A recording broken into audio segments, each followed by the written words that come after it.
When you really think about it, being a YouTuber is definitely one of the strangest jobs ever. I mean, I sit here all day playing video games and talking about them. It's definitely something that I think is something that I'm very, very lucky to get to do. But beyond this, I actually think that it's very cool that I get a chance to talk to game developers and sometimes even become friends with them. I get to actually become buddies with the people whose art I respect so much. But what happens right now is something beyond anything I can possibly comprehend and is actually melting my brain, which is that Sega has actually approached me and asked if I would like to reveal the next 10 games that are coming to the Sega Genesis Mini. Because remember, Sega's actually decided to step into the micro console arena and try out their own little experiment. What's up gamers, DreamcastGuy here, and this is going to be a very epic little exclusive video. Now, let's face facts, they're definitely trying to compete with stuff like the Nintendo Mini. This is something that sold a ton of stuff. The SNES Classic Edition is epic. And of course, Sega wants to try and do stuff sort of like the PlayStation Mini. You know what, we're not going to talk about that.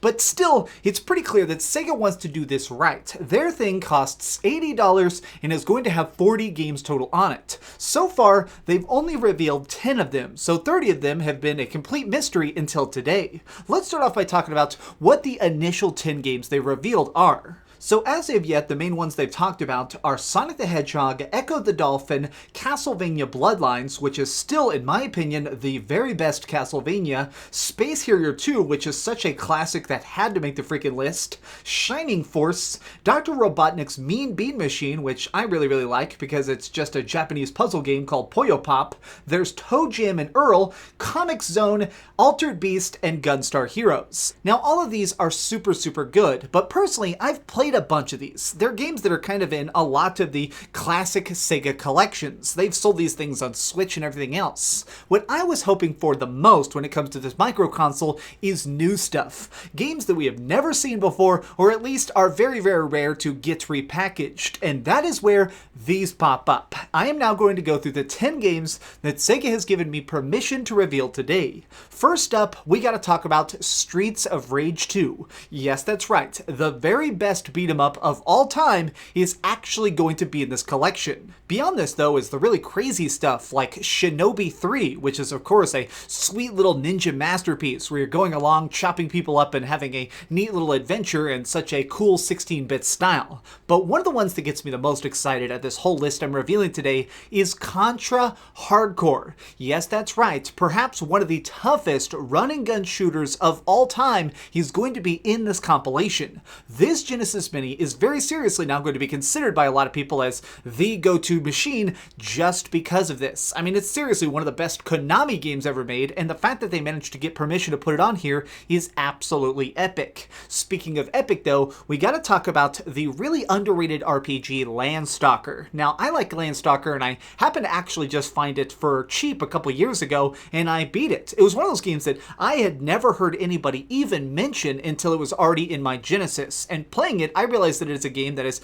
very, very cool. It kind of reminds me a little bit of Zelda, just because it feels like Sega doing their own twist on Zelda, and it comes out very, very sharp. It's a game that I'm glad more people are going to have a chance to look into. Now, the next two games are probably going to be ones you've not really heard of as much. They're a little bit more obscure, but that's part of the reason I'm so glad they're on this, which is Super Fantasy Zone, which is like what some people call a cute-em-up, which is like a slightly more cutesy shmup. You're going to be flying around trying to destroy stuff, collecting items, and going on your own little quest. But beyond this, the one that gets me super duper freaking excited is Thunder Force. Thunder Force 3 is actually making it onto the Sega Genesis Mini, and that alone is so freaking sweet. Now, I'll be honest, I've never beaten this game. I've heard you can clear it in like 45 minutes, but I am so bad at shmups because I typically just run out of lives. Now that it's going to be on this, I'm definitely going to be trying to basically just try again and again until I finally see those ending credits. Now, the next game is definitely the thing that personally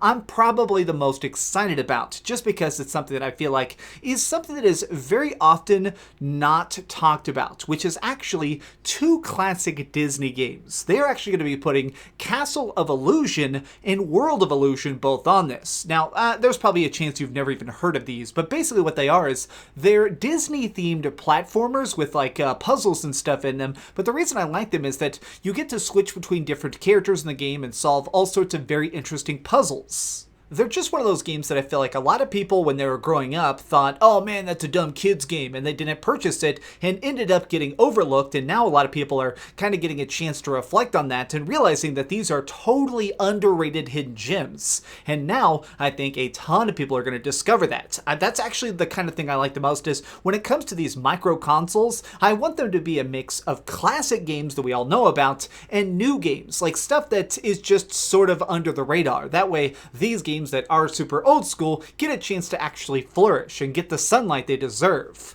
which is why I'm so happy that they decided to include Earthworm Jim.